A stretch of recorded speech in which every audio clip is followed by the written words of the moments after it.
irmãos que abram suas Bíblias no Evangelho de João, no capítulo 4 e no versículo 23, nós vamos, nesse domingo de manhã, começar um assunto que vai ir conosco até o terceiro domingo de novembro, onde nós vamos falar a respeito do culto que agrada a Deus.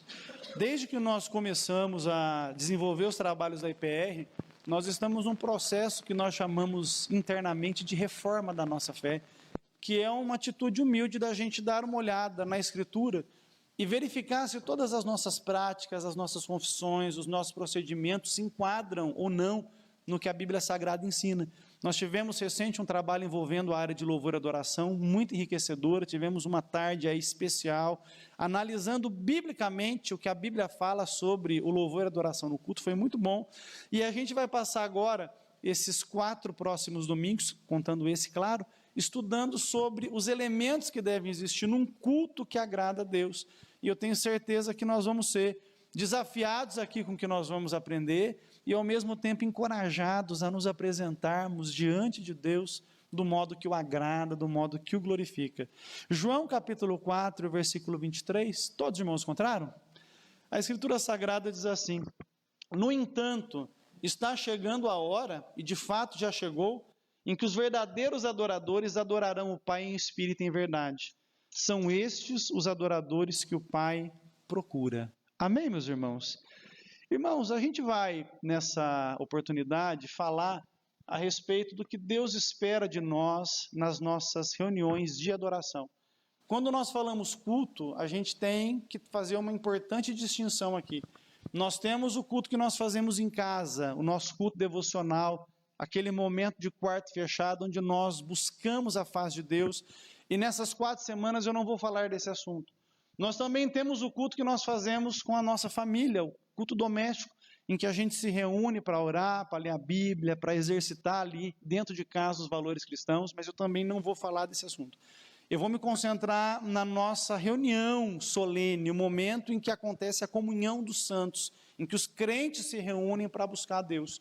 É importante a gente ter uma palavra a esse respeito, primeiro porque nós viemos de diversas tradições cristãs diferentes e cada um de nós trouxe uma cultura. Eu trago a cultura pentecostal do culto, nós temos irmãos aqui que vieram de igrejas tradicionais, nós temos irmãos aqui que vieram de igrejas neopentecostais, nós temos irmãos aqui que vieram de igrejas que são ligados ao movimento de santidade. Cada uma faz o culto de uma forma. Então a gente precisa entender por que nós temos alguns posicionamentos distintos na forma como nós cultuamos. E isso vai ajudar vocês a terem uma percepção, porque muitas vezes quando o culto que nós prestamos a Deus não corresponde àquela forma de culto que nós tínhamos anteriormente, nós podemos incorrer no erro de pensar que Deus não está presente, que Deus não está operando, que Deus não está agindo, mas porque às vezes falta para nós uma instrução bíblica mais sólida. Então se a gente se voltar para a palavra de Deus e ver o que a Bíblia fala que deve existir num culto cristão, nós vamos nos sentir encorajados para perceber que nós estamos nos esforçando para seguir o que a Bíblia manda nós fazermos e somente ela. E dessa forma, quando nós cultuarmos, a gente vai estar menos preocupado com sentimentos e mais realizados em saber que pela promessa da palavra de Deus, Deus está presente na casa e merece ser adorado, independente do que eu estou sentindo, porque eu não ando por sentimento, eu ando por fé. E a fé me diz que aonde houverem 2 ou 3 reunidos, Ele está no meio, e se Ele está no meio, Ele merece ser adorado aqui, para a glória do nome de Jesus. Nós temos que ter esse cuidado, porque nós vivemos um tempo de secularização da fé. Os irmãos devem se lembrar, certamente, porque já andaram bastante, de cultos que a gente frequenta que são estranhos. Antes de eu começar o processo de plantação da IPR, eu fui 22 anos do movimento pentecostal, e o movimento pentecostal, a sua maneira, procura seguir o modelo de culto bíblico. As coisas que são previstas no culto bíblico acontecem lá, com um ou outro excesso que a gente vai falar nas próximas mensagens. Mas eu tive também, às vésperas de plantar a IPR, o privilégio de visitar diversas igrejas, porque eu queria ter uma ideia fora da bolha de como que funcionava o culto em outras comunidades cristãs. E eu e minha esposa visitamos muitas igrejas, não foram poucas. E tivemos muitas experiências. Eu e ela nos recordamos, por exemplo, de uma experiência que nós tivemos numa igreja tradicional da cidade, muito tradicional, em que no meio do culto o pastor presidente foi praticamente venerado pelos membros. Nós ficamos tão incomodados com aquilo que a gente não conseguiu continuar cultuando, saímos e fomos embora, porque a gente vai na igreja para cultuar Deus, não para cultuar homem. E aquilo nos incomodou bastante. Da mesma forma, nós fomos em uma outra igreja local, não é conhecida, grande, muito imponente, e nós ficamos um pouco impressionados com a forma como o culto se parecia um show, com luzes piscando, com dança, e equipe dançando e fazendo negócio. E quando nós paramos finalmente para ouvir a palavra de Deus, 40 minutos de mensagem, que eu acho que nós não encontrávamos 1% de conteúdo bíblico, e casa lotada, as pessoas ali alegres e se alegrando, mas aquilo que nós ouvimos ser pregado não era o evangelho, não era a palavra de Deus. E eu saí de lá e falei, gente, que casa, que estrutura, mas eu não vi Deus na casa, porque não tinha a palavra de Deus ali. E tivemos a oportunidade de visitar igrejas simples também, igrejas pequenas aí de periferia, mas com as pessoas fazendo o culto do jeito que Deus se agrada, um culto bíblico, um culto centrado, sem muita pompa, mas a gente entrava vazio na reunião e saía cheio da presença de Deus, porque a palavra de Deus foi pregada e a palavra de Deus mexeu com o nosso coração.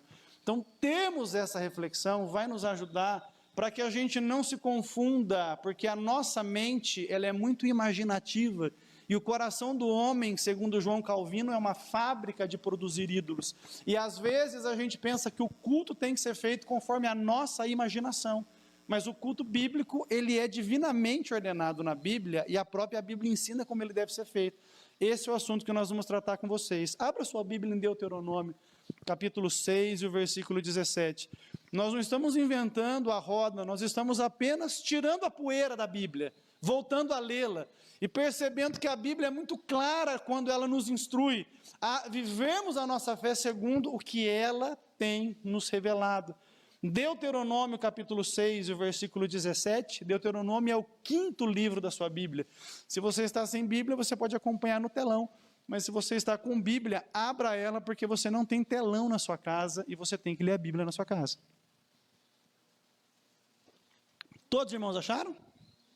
A Escritura Sagrada diz assim: obedeçam cuidadosamente aos mandamentos do Senhor, o seu Deus, e aos preceitos e decretos que Ele lhes ordenou. A nossa fé é uma fé em que nós obedecemos voluntariamente a revelação que nós recebemos da Bíblia e procuramos segui-la de todo o nosso coração. Amém, meus irmãos? Então vamos começar definindo o que é um culto. O que é o culto segundo a palavra de Deus? A palavra culto, ela deriva do latim culto e significa adoração. Significa a homenagem que nós prestamos a Deus.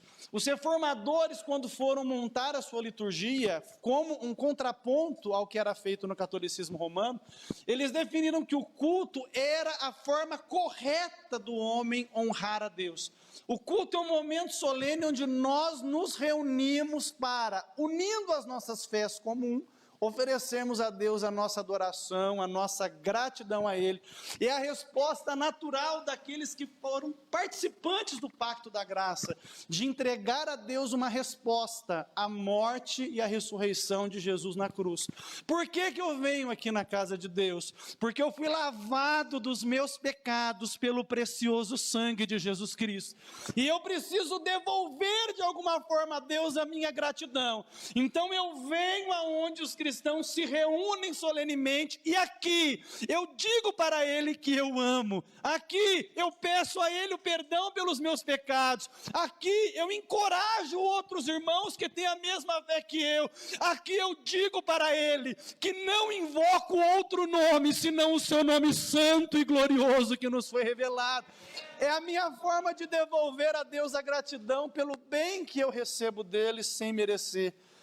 2 termos bíblicos são usados para descrever o ato da adoração. No Antigo Testamento, a palavra hebraica chachá. Chachá. Então, o que você vai fazer hoje no culto? Eu vou chachá a Deus. É a palavra hebraica, chachá. E o grego, proskunel. As duas palavras, elas são muito parecidas na sua semântica. Elas significam o ato de se prostrar, o ato de reverenciar, o ato de descermos diante da presença de Deus. Esses conceitos refletem o que Deus espera de nós. Quando eu venho a essa casa, eu tenho que vir com esse desejo. Eu venho aqui para me render àquele que deu a sua vida por mim na cruz do Calvário. Eu venho aqui para me prostrar. Eu venho aqui para reconhecer que Ele é Deus e eu sou homem. Ele é Criador, eu sou criatura. Ele pode, eu não posso. Ele faz e eu não faço. Ele é grande, eu sou pequeno. Ele é soberano, eu sou homem. Ele é todo poderoso e eu não posso nada, mas Ele me escolheu para pertencer a Ele. Então é a minha resposta ao que Deus fez por mim. E é muito importante que isso é uma coisa que não é opcional para nós. A Bíblia ordena que todos aqueles que foram lavados dos seus pecados, o povo santo de Deus, o povo da aliança, preste culto a Deus. Abra sua Bíblia em Mateus capítulo 4 e verso 10. Deus espera que nós, em cada reunião, trouxemos no nosso coração, na nossa mente, esse tipo de sentimento. Ele merece o nosso culto, Ele merece ser adorado, Ele merece ser engrandecido. Mateus capítulo 4 e verso 10. Todos os irmãos encontraram? A Escritura diz assim: Jesus lhe disse, retire-se, Satanás, pois está escrito, adore o Senhor, o seu Deus, e só a Ele preste culto. Então o culto não é uma coisa que eu decido se eu quero prestar ou não. A Bíblia manda que eu preste culto a Deus. E esse culto deve ser prestado segundo as determinações que existem na palavra de Deus. Na leitura introdutória, vocês veem que Jesus disse que nós devemos adorar a Deus em espírito e em verdade. Que o Pai procura os que os tais assim o adoram. Adorar em espírito significa que o culto só pode ser oferecido por aqueles que nasceram de novo, por aqueles que são novas criaturas. Um pecador não presta culto a Deus porque ele não pode entrar na presença de Deus por conta dos seus pecados, mas aqueles que foram salvos dos seus pecados por Cristo Jesus, que foram lavados no sangue de Cristo, a Escritura fala que eles podem entrar com ousadia no Santo dos Santos pelo sangue de Jesus, pelo novo e pelo vivo caminho que foi consagrado a nós, pelo véu que foi a sua carne vertida na cruz. Então só presta culto a Deus quem é espiritual, e só são espirituais aqueles que foram lavados no sangue de Cristo Jesus. Então não é qualquer ajuntamento que é culto, só é culto se salvos estão cultuando. Você pode glorificar o nome de Jesus? E o culto tem que ser prestado em verdade. A palavra verdade na Bíblia muitas vezes é associada ao que Deus revelou para nós. Então o culto tem que ser oferecido de uma forma espiritual, por pessoas espirituais, e tem que acontecer segundo a verdade da palavra de Deus. Amém, meus irmãos? Por isso, nem tudo que é chamado de culto é culto. Só é culto quando está de acordo com a Bíblia. Amém, meus irmãos? A quem devemos cultuar? Essa é a segunda pergunta. Definimos o que é o culto cristão. A quem devemos cultuar? O culto bíblico, ele é oferecido a Deus. Nós devemos entrar no local de reunião que é consagrado a Ele, com este sentimento, cheios de temor no coração, cheios de gratidão no coração, para adorarmos ao único Deus, na sua trindade, o Pai, o Filho e o Espírito Santo. Então, quando eu entro nessa casa, o meu coração está transbordando de gratidão a Deus, conforme Ele se revelou. Eu adoro ao Pai de Jesus Cristo, meu Deus, a primeira pessoa da Santa Trindade, porque Ele me escolheu antes da fundação do mundo para ser dele. Foi determinação de Deus me salvar e me escolher. Então eu entro aqui agradecido, Pai, o Senhor me escolheu para ser seu filho e eu te adoro. Eu também adoro nas nossas reuniões a Jesus Cristo, Deus Filho, a segunda pessoa da Trindade, porque embora o Pai tenha me escolhido na eternidade passada, a salvação tinha que ser consumada no nosso tempo, e Jesus Cristo de Nazaré não arredou o pé. Ele disse ao Pai: eu desço, eu pago o preço, eu derramo meu sangue, eu serei obediente até a morte, morte de cruz, e Ele enfrentou a cruz que seria minha, para que eu tivesse vida na sua presença. Eu adoro o Espírito, terceira pessoa da Trindade, o Deus Espírito, porque embora Deus tenha me escolhido e Cristo tenha pago o preço pelos meus pecados, a graça tem que ser comunicada ao coração. E é o Espírito que faz isso, aleluia. Porque Ele convence do pecado, da justiça e do juízo. Glorifica o nome do Senhor. Então, a Trindade atuou ativamente para que eu fosse um salvo em Cristo. Então, quando eu venho à casa de oração, eu tenho que devolver a Deus a minha gratidão, a cada uma das pessoas da Trindade. E eu preciso fazer isso em resposta ao que a Bíblia manda que a gente faça. Abra sua Bíblia no Salmo 95, por gentileza. A Bíblia convoca o povo de Deus a honrá-lo, a adorá-lo, a engrandecê-lo. Louvado seja o nome de Jesus. Salmo 95, do verso 1 até o verso 6. Deus é fiel.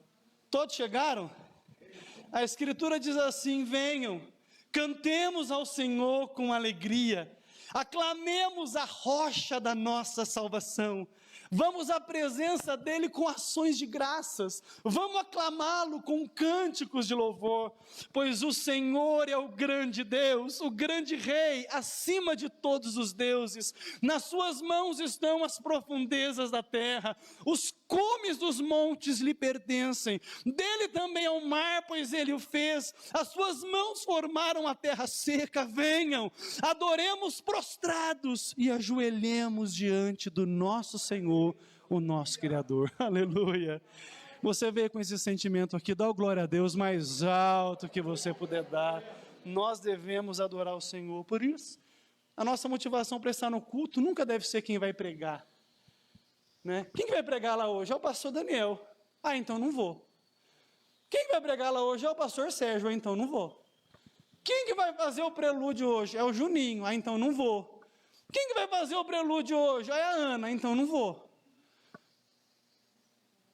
Você sabia que tem pessoas que fazem isso? Vocês percebem como a fé está secularizada?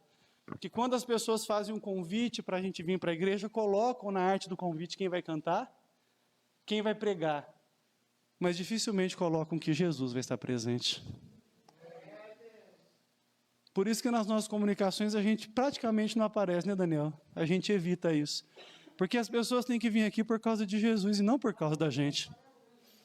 Não, eu vou lá porque eu gosto, pastor Sérgio. Está perdendo seu tempo. Venha para cá porque você gosta de Jesus Cristo de Nazaré.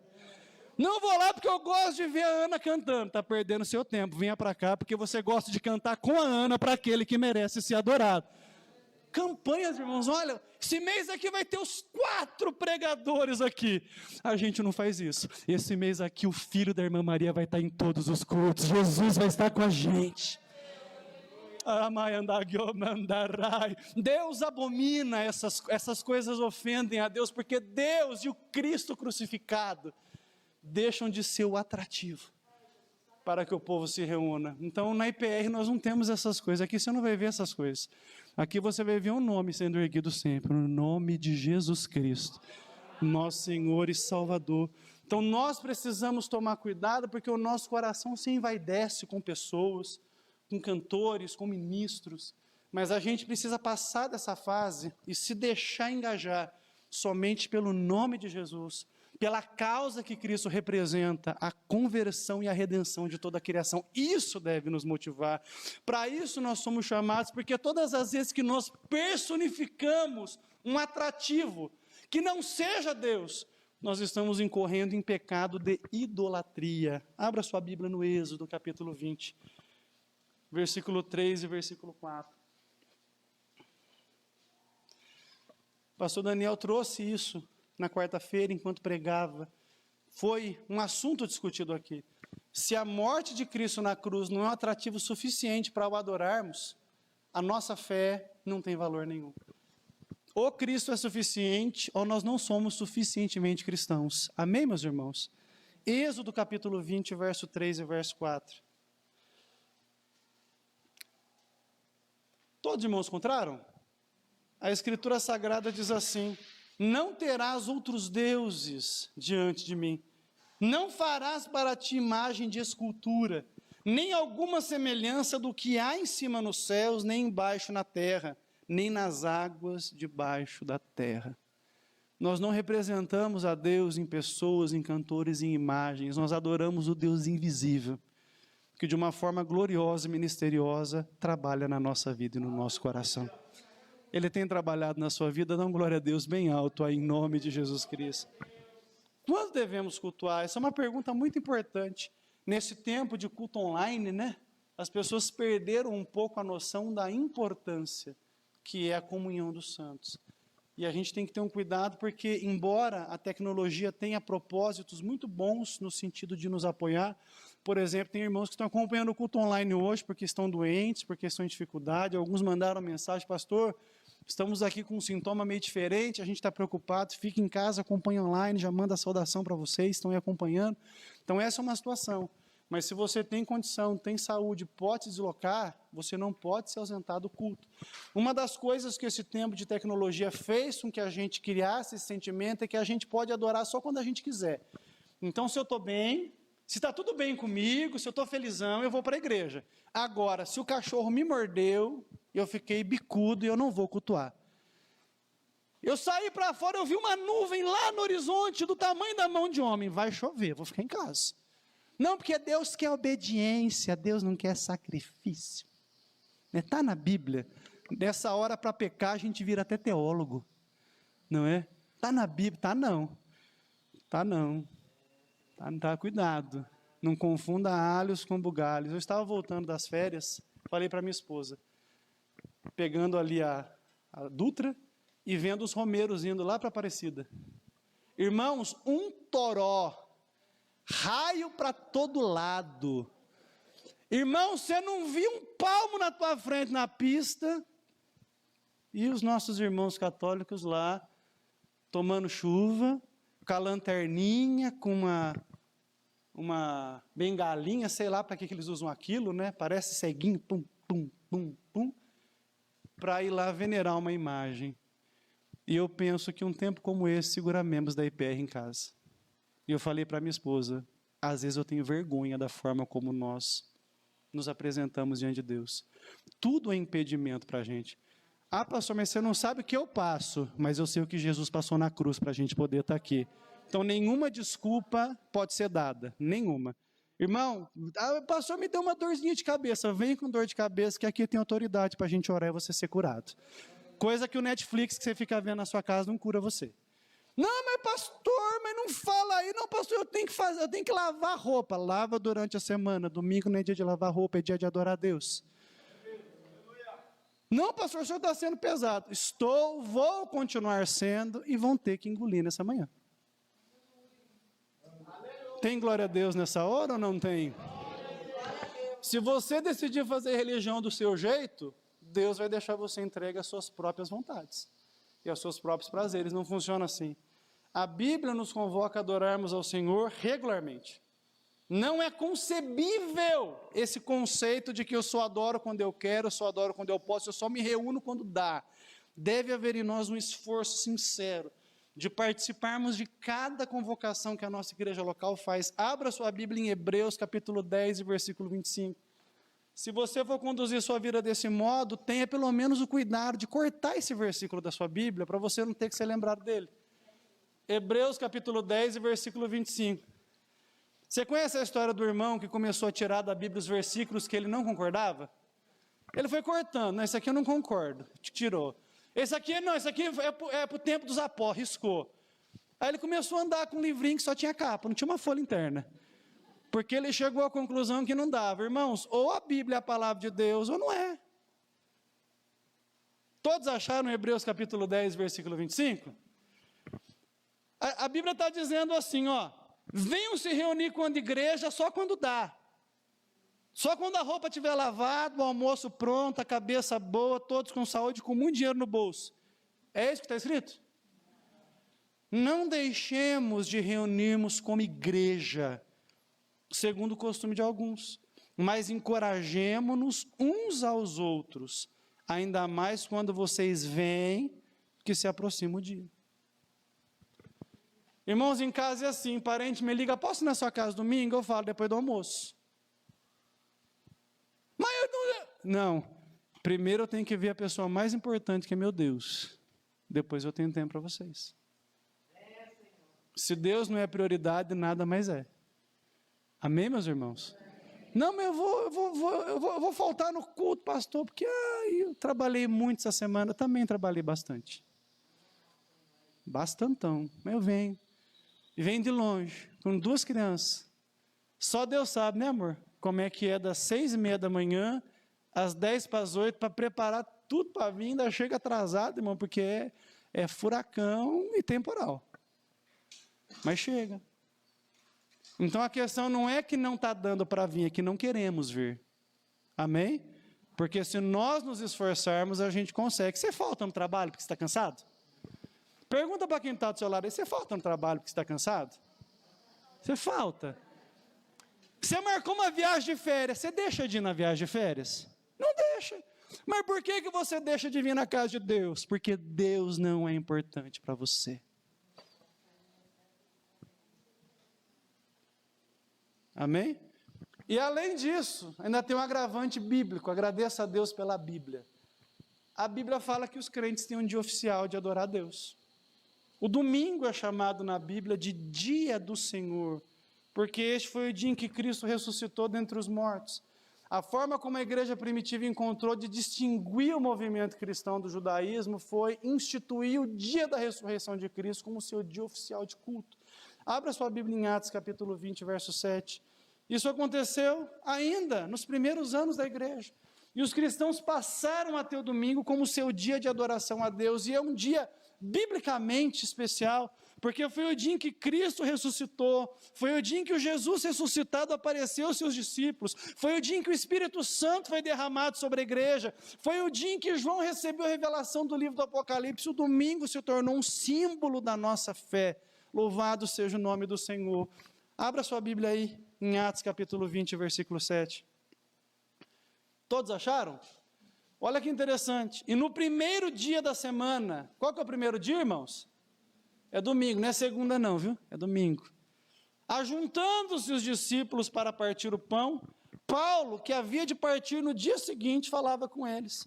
E prolongou a prática até a meia-noite. Olha, irmãos, uns cultos grandes que tinha lá, e até a meia-noite. E a gente cultou 1h30 aqui, e às vezes o crente chega atrasado. 1h30 só, irmãos. É pouquinho. É menor que um filme da Netflix. Bem menor. Né? 1 Coríntios 16, verso 2. Olha o que está escrito. No primeiro dia da semana, cada um de vocês separe uma quantia, de acordo com a sua renda, reservando-a para que não seja preciso fazer coletas quando eu chegar. A igreja primitiva adorava o Senhor no domingo. E esse era o seu dia oficial de culto, irmãos. Muitas vezes, por conta da perseguição que a igreja sofreu nos 3 primeiros séculos, ao longo da semana os crentes se reuniam nas casas uns dos outros, mas no domingo eles se reuniam juntos para poder cultuar. E essa é a norma. Foi isso que os pais da igreja fizeram nos 4 primeiros séculos, foi isso que os reformadores fizeram. Irmãos, o desprezo dos crentes pelo dia do Senhor faria corar de vergonha o Senhor Jesus. Os pais da igreja, os reformadores. Quando nós nos ausentamos do culto no dia do Senhor, nós estamos pecando gravemente contra Deus. Gravemente. Mas pastor, não tem nenhuma situação? Tem. Você está impossibilitado, doente, teve que fazer um socorro emergencial. Eu não sou menino de não considerar tais coisas. Mas, irmãos, o que a gente vê é um desprezo generalizado de alguns cristãos pelo dia de culto, irmãos. E desculpa, Deus pode falar com você, você pode sentir a presença de Deus, mas a Bíblia não pode ser negada. Ou a gente entende que a gente anda pela Bíblia e não pela cabeça, ou a gente vai pensar que a nossa vida é regida por sentimentos. Cuidado, perdoe os irmãos que estão nos visitando aqui, mas os seus sentimentos podem levar você para o inferno. Porque a palavra de Deus é a verdade, o que a Bíblia diz que tem que ser feito, tem que ser feito. Tem glória a Deus nessa hora, irmãos, ou não? Não, pastor, agora não dá, agora pegou. É para pegar mesmo. Nada pode ser desculpa para a gente deixar de cultuar a Deus, a gente deixar de estar aqui. Porque isso, irmãos, faz com que a gente perca a nossa percepção do compromisso. Irmãos, Deus é sábio. A regularidade no culto mostra a nossa persistência em obedecer a Deus e em ser discipulado. Não dá para você aprender tudo de Deus em casa. Você tem que vir aqui para você estar junto com outros crentes, aprender com a experiência deles, ser encorajado pelo ensinamento que eles passam para você. E assim a gente cresce junto, como um corpo bem ajustado para a glória de Deus. Amém, meus irmãos? Entendemos já esse conceito aqui. Foi passado para vocês, não sou mais responsável por isso. Vocês ouviram. Mas agora vamos recorrer à Bíblia, para a gente poder entender quais são os elementos que devem existir num culto cristão. O culto não pode ser feito do jeito que a nossa cabeça imagina. Eu lembro uma vez que eu fui num culto, pregar. No passado, irmãos, eu pregava muito por aí, muito. Eu comecei a ver algumas coisas, eu fiquei meio com medo, parei de ir um pouco. Mas eu me recordo que nós fomos num culto, terminou o culto, o pastor chamou indistintamente todas as pessoas na frente da igreja. Eu quero todo mundo aqui na frente, que eu vou ungir vocês. Eu falei, nossa, coitado pastor, está todo mundo doente na igreja, não é possível, né? Irmãos, e as pessoas iam, e o pastor falava, estende a sua mão. E eles esfregavam um óleo na mão da pessoa, né? Então, estou te ungindo com óleo para Deus abençoar você. Pastor Sérgio, me ajuda. Eu falei, não, pastor, vai orando. Esse negócio não é para mim, não. O senhor vai, eu vou ficar só aqui intercedendo. Para quem que é ordenado a unção com óleo, meus irmãos? Para enfermo. Eu posso ungir com óleo outra pessoa que não seja uma enferma, biblicamente? Não. Posso ungir um objeto? Pastor, unge aqui minha carteira de trabalho para arrumar um emprego. Não. Não vou fazer feitiçaria na igreja. E isso quando não via, irmão. A pessoa vinha no púlpito, pegava o olhinho e saia passando na testa. Bíblia manda fazer isso? Não. Ah, mas o Espírito Santo mandou. Não mandou, não. Se a Bíblia não manda fazer, se a Bíblia não falou, o Espírito Santo não vai falar contra a Bíblia. Cuidado. Cuidado. A nossa mente é imaginativa, o nosso coração é uma fábrica de ídolos. O poder não está na unção com óleo, está no Deus que a gente invoca. Você pode passar a sua vida cristã até o final dela, sem nunca ter recebido uma unção com óleo. Tu vai chegar no céu porque você foi lavado pelo sangue de Jesus Cristo. Amém? Então, quais são os elementos que devem ter num culto cristão? A Bíblia fala, primeiro, um culto cristão deve ter a pregação da palavra de Deus e a leitura pública das Escrituras. Abra sua Bíblia em 2 Timóteo, capítulo 4, verso 2. Irmão, se não teve leitura bíblica e pregação, pode ter sido uma reunião religiosa, não foi culto. É o que nós vemos aqui, registrado no Novo Testamento com muita clareza.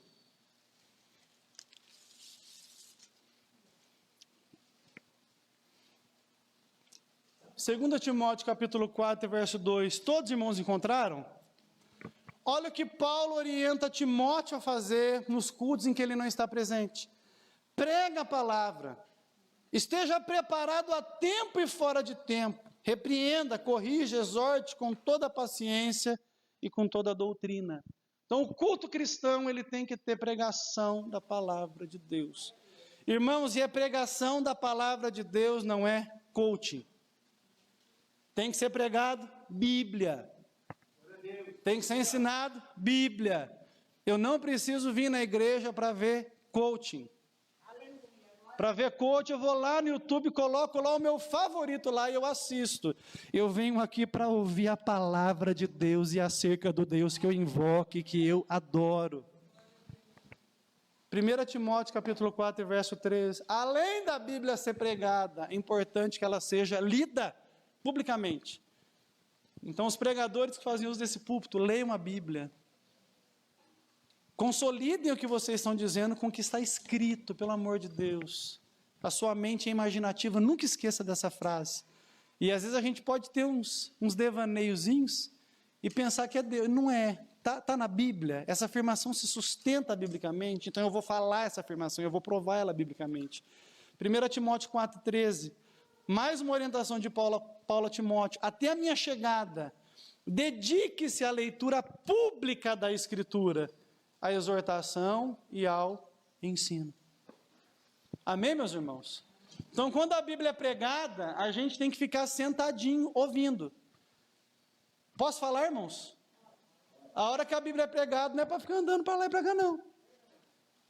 Senta. Senta e ouça. Preste atenção. A palavra está sendo pregada, Deus falou comigo que eu tenho que falar com a irmã Neiva. Depois que a pregação terminar. Porque o Espírito não faz bagunça. Quando a palavra está sendo pregada, o dom da profecia está aqui. Amém? A Bíblia está sendo lida, a leitura oficial é um elemento importante do culto. Eu estou lá. Ai, será que meu cabelo está bem penteado? Ai, deu uma coceira na perna aqui. Leitura oficial pode ser resposta de Deus para o teu coração. Então, quando tem a leitura oficial, você fica quietinho. É a palavra do seu Deus que está sendo lida. Respeita a santidade de Deus. Fica atento. Eu sou de um tempo, quando a Bíblia estava sendo lida na leitura oficial, a gente não entrava dentro da igreja, a gente ficava parado para fora. Lembra disso, Rodrigo? Isso é do meu tempo. Irmão, ficava às vezes 15 crentes na porta parado. Quando terminava a leitura, a gente entrava. Por quê? Porque quando a Bíblia está sendo lida, eu não posso ser distração para quem está ouvindo. Amém, meus irmãos? Amém. Palavra está sendo pregada, não é? Ouça, reflita. Essa palavra não está falando comigo. Eu não estou aqui para falar com você, eu estou pregando para glorificar a Deus. Se eu estiver aqui para falar com você, eu viro coaching. Eu sou pregador do Evangelho. A minha pregação é para falar que Deus é bom e que Ele deve ser obedecido. E nós que somos tementes, a gente escuta e a gente, como enxada, a gente vai puxando. Isso aqui é para mim. Isso aqui é para mim. Agora tem uns crentes que são tão bons que é tudo para o outro, né? Quando o pastor aperta, ele fala Deus. A gente já sabe que ele pegou uma pá e jogou para o outro. Como se ele próprio não tivesse pecado. Amém, irmãos? É boa essa palavra? Então vem para cá que é enxada, é para mim. É para mim, quem tem que se consertar sou eu, quem tem que melhorar sou eu, quem tem que mudar sou eu, porque o Deus está trabalhando na minha vida, também está trabalhando na vida do meu irmão, e eu não vou mexer nos processos de Deus, não vou pegar a prova com a minha mão. Amém? Então o culto cristão tem leitura e pregação da Bíblia, um culto cristão também tem orações. Sem oração não é culto. Abra sua Bíblia em Efésios capítulo 5, verso 20.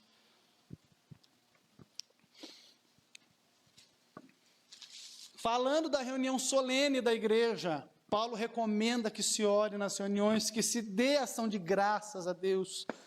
Efésios 5:20, sempre dando graças por tudo a Deus, o Pai, em nome de nosso Senhor Jesus Cristo.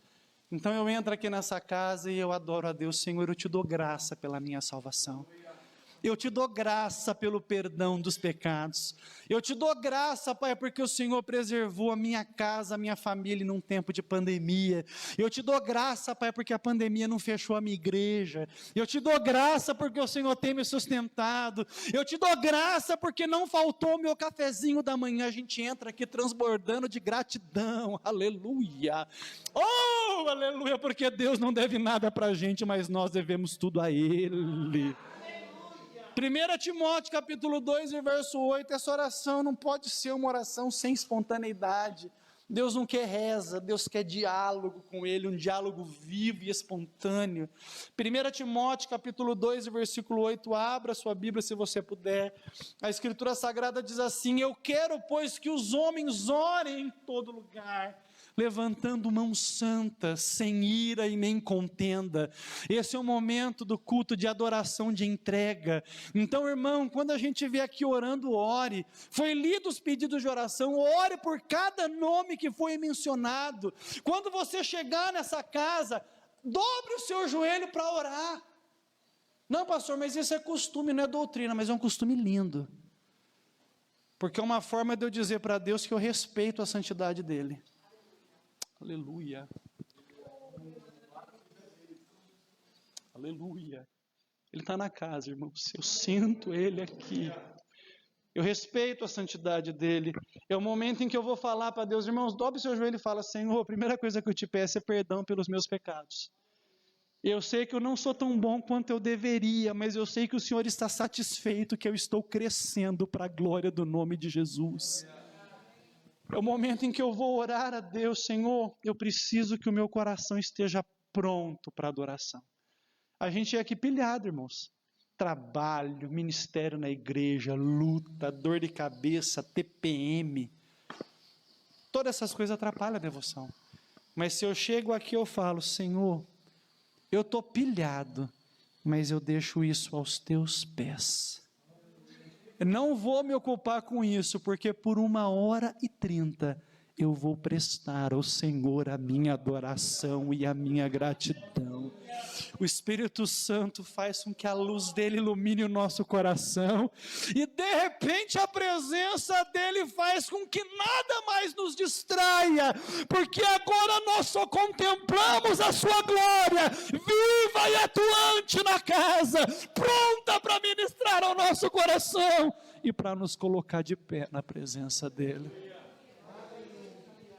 Atos capítulo 2, verso 42, eles perseveravam na doutrina, na comunhão, no partir do pão, nas orações. O nosso culto tem que ter oração. Então quando eu chego, eu dobro o meu joelho e oro. Durante o culto eu vou orando também como Samuel. Fala, Senhor, teu servo ouve. Fala, Senhor, eu quero ouvir a tua voz. Fala, Senhor, eu quero ser útil ao Senhor. E quando a gente faz isso, irmãos, a gente vai sendo tocado. Irmãos, quarta-feira eu cheguei aqui arrebentado. Mas foi uma reunião tão dinâmica, né, pastor Daniel? Mas foi um negócio, irmãos, dinâmico, diferente. A palavra começou a pular de uma boca na outra, e a gente foi ouvindo, e aquilo foi trazendo alegria para o nosso coração. Irmãos, quando terminou o culto, parecia que eu tinha acabado de acordar. Aquele peso saiu, porque o culto foi prestado a Deus e a glória dele manifestou-se no meu coração. Quem mais aqui voltou para casa desse jeito na quarta-feira? Rodrigo também deu testemunho. Irmão Rodrigo chegou aqui arrebentado na quarta-feira. Voltou alegre para casa, irmãos, felizão, até foi almoçar comigo, até pagou o almoço para mim. Oh, glória a Deus. Eu te amo, Jesus. Fala mais que esse pão duro para ele pagar mais almoço para mim, em nome de Jesus. Então, um culto cristão tem que ter Bíblia, leitura pública e pregação, e tem que ter oração, vocês viram, está na Bíblia. O culto público também tem que ter cânticos, tem que ter um cantorio para a glória de Deus. Nós precisamos cantar para Deus no culto, o culto é para Deus, quem concorda com isso dá um glória. Então aqui a gente não canta essas músicas de vitória que só enche o nosso ego, aqui a gente canta louvores que falam da grandeza de Deus. Abra sua Bíblia em Colossenses capítulo 3 e versículo 16. A Bíblia ordena que na reunião solene o nome dele seja adorado e seja louvado. Colossenses capítulo 3 e verso 16. Todos irmãos encontraram? Olha o que a Escritura fala: a palavra de Cristo habite em vós ricamente, em toda sabedoria. Ensinai-vos e admoestai-vos uns aos outros, com salmos, com hinos, com cânticos espirituais, louvando a Deus com gratidão em vossos corações. Por isso, irmãos, vou ter que falar. Vou levar para casa não. Na hora do louvor é para cantar, irmãos. Irmãos, irmão, é feio. Está o louvor rolando, a gente está lá.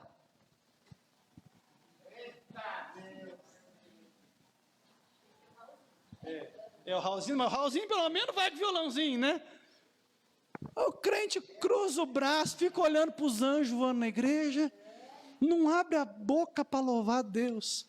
Está aqui o louvor se esgoelando, Tereza lá batendo, irmão, quebrando tudo. E vocês estão lá.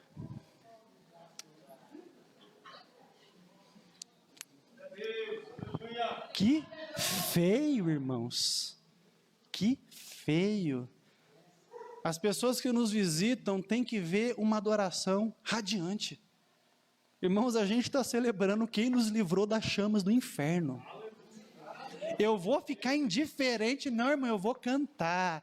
E se o corpo mexer, eu vou mexer o corpo também. E se eu me alegrar, eu vou pular também. Sabe por quê? Eu fazia isso para o diabo no mundo, não vou fazer na casa do meu Deus. Deus é maior que o Corinthians, que o São Paulo, que a seleção brasileira, que Lula, que Bolsonaro. Eu quero adorá-lo de todo o meu coração. E isso tem que ser feito com louvor. Então cante, meu irmão. Não, eu estou desafinado. Canta baixo, mas canta. Abre essa boca em nome de Jesus. Porque senão a gente não está cultuando, irmãos. Na hora do louvor não é para ficar andando para um lado e para o outro, não. Como se Deus não estivesse aqui para ser adorado. O que nós, obreiros, temos que fazer, a gente faz antes do culto começar e depois. Começou o culto, eu vou adorar a Deus. Amém, meus irmãos? Hebreus 13:15. Por ele, pois, ofereçamos sempre a Deus sacrifício de louvor. Isto é, o fruto de lábios que confessam o seu nome. Aleluia. O louvor é como um sacrifício. Eu tenho 1 milhão de motivos pelo meu coração pecaminoso de falar de mim. Mas o louvor é o sacrifício do meu ego, porque eu vou falar dele, de quem ele é, do que ele faz, do que ele opera, do que ele fez em Cristo para nos salvar. Efésios 5:19, falando entre vós em salmos, hinos e cânticos espirituais, cantando e salmodiando ao Senhor em vosso coração. Culto tem que ter louvor. Amém, meus irmãos? Você pode dar glória a Deus por isso? Segura aí que eu vou atrasar. 5 a 10 minutos, mas eu vou entregar o recado de Deus. Um culto cristão tem que ter serviço. O que significa isso? Eu venho não para um espetáculo que eu assisto. Eu venho para colocar todos os meus dons e os meus talentos a serviço da instrumentabilidade do Espírito no culto. Abra sua Bíblia em 1 Coríntios capítulo 14, versículo 26. O nosso culto tem que ser ordeiro, santo, com ordem, com decência, mas ele tem que ser espontâneo a ponto de eu ser capaz de servir na comunhão dos santos. 1 Coríntios capítulo 14, versículo 26.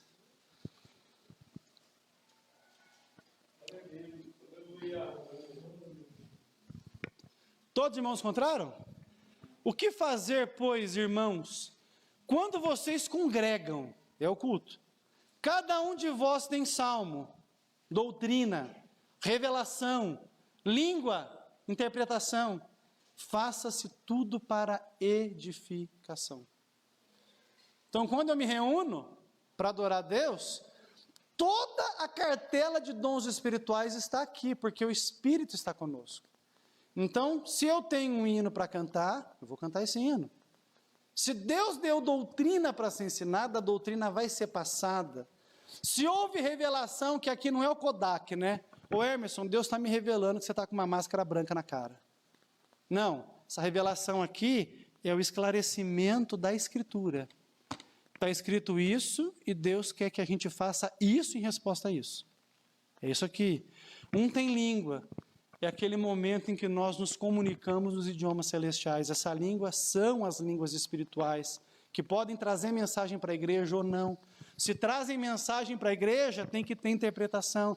Se não trazem, eu falo essas línguas no louvor a Deus, de uma forma que eu não atrapalhe o culto de ninguém. Porque tudo tem que ser feito para edificação. Nesse momento do serviço, nós precisamos colocar os nossos talentos a serviço uns dos outros. Você pode ter uma palavra de Deus hoje para entregar para alguém. Entregue. Você pode ter algo para encorajar o coração de alguém. Fale. Mas tem que ser com ordem e com decência. Porque senão, nós distraímos as pessoas daquilo que realmente importa no culto, que é a presença de Deus. Irmãos, eu sou um pentecostal nato. Do primeiro cabelinho da cabeça até a unha do pé. Mas em algumas igrejas pentecostais é bagunça. Você tem uma reunião lá que o povo pula a reunião inteira. Pula, roda, sobe na parede, grita e bate cabelo. Aí termina o culto, como é que foi o culto? Foi uma bênção. O que foi pregado? Estava tão bom que eu nem prestei atenção. Nem sei, mas foi uma bênção. Deus mexeu comigo, mas o que foi ensinado para a tua vida? Não sei. Mas eu pulei, mas eu pulei. Mas o que você trouxe para a tua vida? Você glorificou a Deus ou você pulou? Eu não sei. Ordem e decência. Nós podemos ser espontâneos e estimulamos os irmãos aqui que sejam. Irmão, Deus mandou correr, corre. Deus te inspirou para rodar, rode. Mas quando a palavra estiver sendo pregada, pare para ouvir a palavra. Quando estiver cantando, pare para cantar. Tem espaço para que tudo possa acontecer com ordem e com decência. Amém? A gente vai falar sobre isso na terceira mensagem, quando a gente vai falar da herança pentecostal no nosso culto. O que nós podemos aprender com o povo pentecostal para um culto bíblico? Porque essa é uma característica do culto que é tipicamente pentecostal. A maior parte das igrejas reformadas não tem essas atividades do serviço cristão durante o culto, porque elas têm uma imensa reverência pela palavra de Deus. A gente vai falar sobre isso no próximo domingo, que vai ser a segunda mensagem, onde nós vamos, além de falar da mensagem, comemorar o dia da Reforma Protestante. Mas a gente vai perceber que nós temos, biblicamente, ordenanças de culto que os reformados muitas vezes não fazem, porque eles não permitem que aconteçam as manifestações espirituais no culto. E elas devem acontecer biblicamente, segundo as instruções que a própria Bíblia dá. Vamos falar sobre isso também. Amém? É por isso que o nosso culto ele é um culto mais ordeiro, mas ele não é um culto monótono. Está aqui o culto rolando, de repente a Benê começa a falar em língua e pular e fazer os tririri dela lá e a gente se alegra. E de repente a Anitta sai correndo aqui, já pega outra e glória a Deus. Pode acontecer, deve acontecer, com ordem e com decência.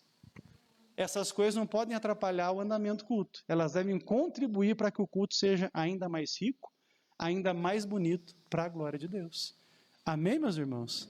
Coisa boa. Faça um barulho para a glória de Deus. O culto cristão também tem ofertas. Nas reuniões de adoração de uma igreja bíblica, os crentes estão prontos para exercer a sua mordomia cristã e apresentar suas ofertas a Deus. Essa contribuição deve ser regular, conforme a possibilidade, espontânea, segundo o tamanho da gratidão do coração, e entregue com alegria, porque Deus ama quem dá com alegria.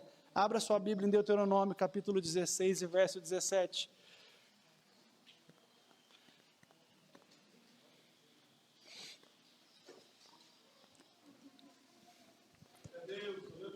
Deuteronômio, capítulo 16 e verso 17. Todos acharam? Quinto livro da Bíblia, a Escritura diz assim: cada um de vocês trará uma dádiva, conforme as bênçãos recebidas do Senhor, o seu Deus. Então, se apresentou para adorar, traga uma dádiva para o culto, para a glória de Deus. Amém, meus irmãos? Mateus capítulo 5, versículo 23 e versículo 24. Jesus Cristo sabia que os cristãos trariam as suas contribuições para as reuniões de adoração do seu povo. Mateus capítulo 5, verso 23 e verso 24.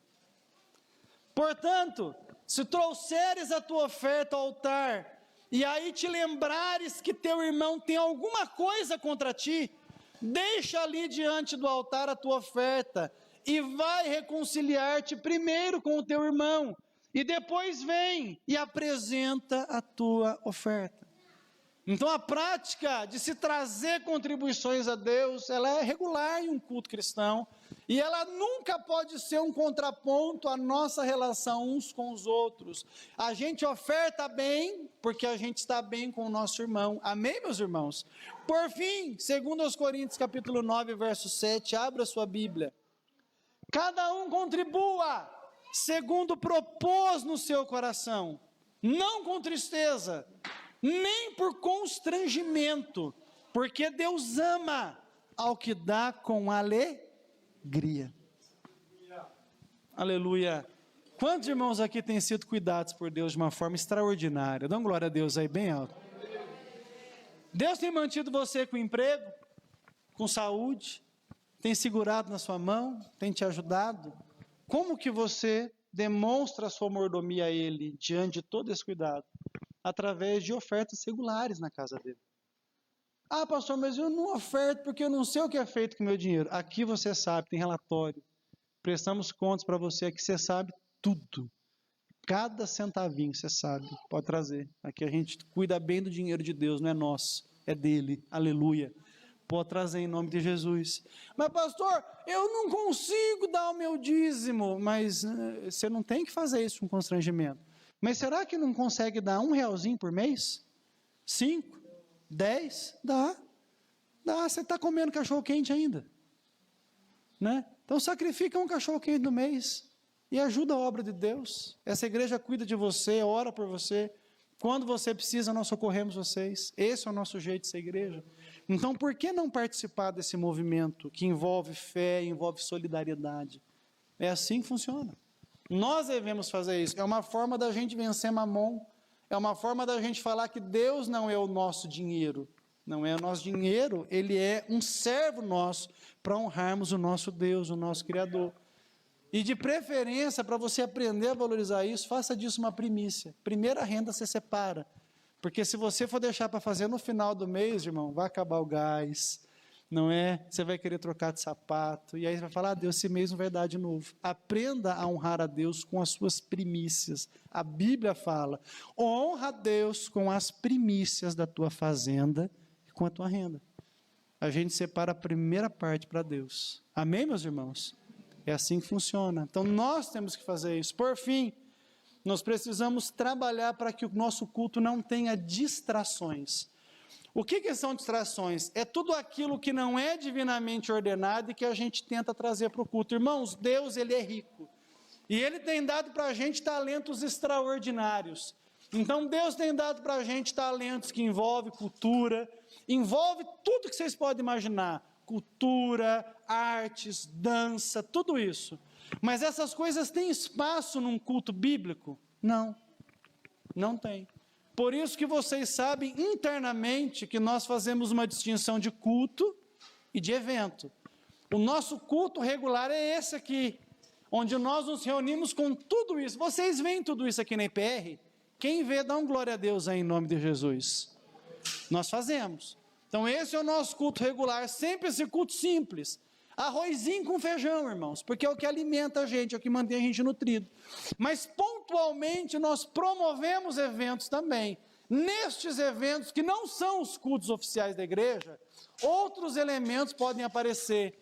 Pode aparecer um teatro, pode aparecer uma decoração diferenciada, pode aparecer um número de dança, mas aquilo é um evento de evangelização, não um culto a Deus. O culto é essa reunião onde esses elementos aparecem e nós, como um corpo unido, comungamos na presença de Cristo Jesus. Amém, meus irmãos? E por que devemos adorar a Deus? Porque é uma promessa bíblica para quem adora. Abra sua Bíblia em Hebreus capítulo 11, verso 6. É a última leitura e nós já vamos orar. Deus promete que sempre recompensará aqueles que se achegam a Ele com fé, para o adorar e para o engrandecer. Hebreus capítulo 11, verso de número 6. Todos acharam? A Escritura Sagrada diz assim, ora, sem fé é impossível agradar a Deus, porque é necessário que aquele que se aproxima de Deus creia que Ele existe e que é galardoador daqueles que o buscam. Todo mundo que se apresenta diante de Deus para adorá-lo, recebe recompensa. Aleluia. Enquanto você está aqui adorando, Deus está cuidando da sua família. Enquanto você está aqui adorando, Deus está movendo o seu coração no caminho da santificação. Enquanto você está aqui adorando, você vai se enraizando em Jesus Cristo e ficando mais firme na fé. Enquanto você está aqui adorando, Deus está entrando com providência nas tuas causas. Aleluia! Deus responde à nossa adoração. E isso é lindo porque Ele nos chama para adorá-lo, não porque Ele é caprichoso, mas porque Ele deseja derramar sobre nós as suas ricas bênçãos celestiais. Ele sabe que esse é o caminho de vida, porque para isso nós fomos criados. Então, quando nós confessamos Cristo como Senhor e Salvador, e devolvemos a Deus a nossa gratidão num culto bíblico e divinamente ordenado, a Escritura vai se cumprir na nossa vida. Ele é galardoador daqueles que o buscam. Eu não sei o que você vai levar para sua casa dessa manhã, mas você não vai voltar de mãos vazias, porque Deus está na casa, e se você cultuou, você recebeu a sua recompensa. Fique de pé em nome de Jesus Cristo. Aleluia. Oh, aleluia.